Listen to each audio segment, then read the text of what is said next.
Evet arkadaşlar merhaba. Bugün GSM iletişimde Samsung Galaxy A7 modeli A7 ekran değişimini yapacağız. Ekran içeriden hava almış durumda, yani kırılmış durumda. Bunun ekran değişimini yapacağız arkadaşlar.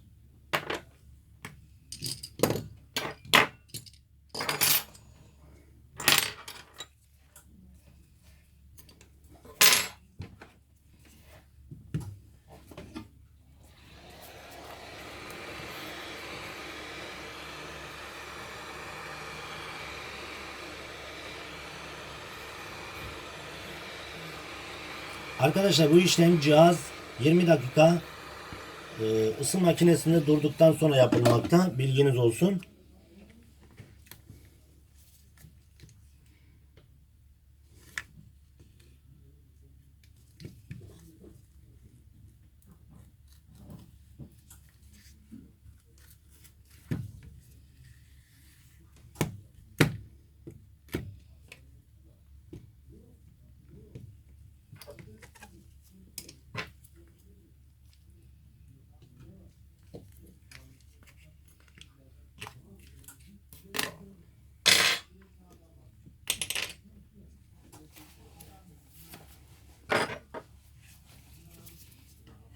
Arkadaşlar yapışkanlı ekranlarda ekranın yapışacağı bölümü güzel bir şekilde temizlememiz gerekir.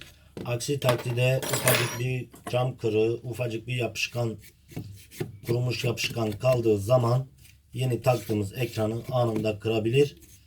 Onun için kenarları çok güzel bir şekilde temizlememiz gerekir arkadaşlar.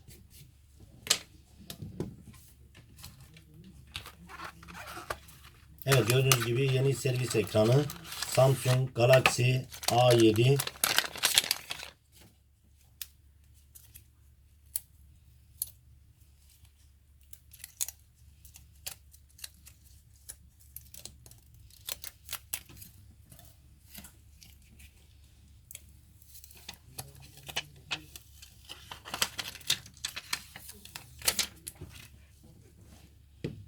Ekranın kendi yapışkanları üzerinde. Ekstra olarak biz de kenardan yapıştırıcı sürelim.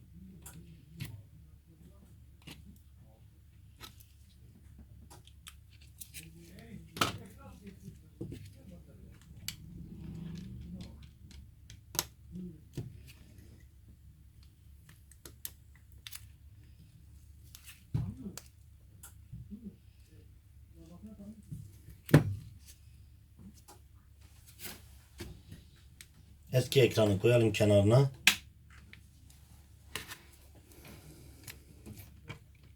Evet, Samsung Galaxy A7 ekran değişimi yapıldı. Son olarak zımbalarını da takalım.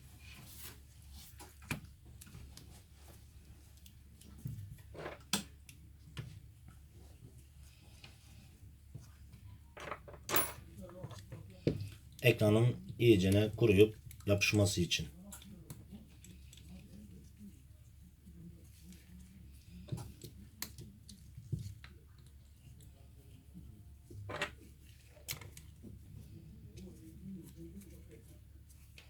Evet, Samsung Galaxy A7 ekran değişimi GSM iletişimde başarılı bir şekilde gerçekleşmiştir.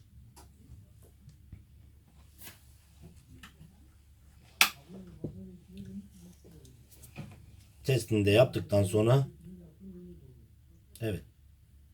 Evet arkadaşlar, izlediğiniz için teşekkür ederim.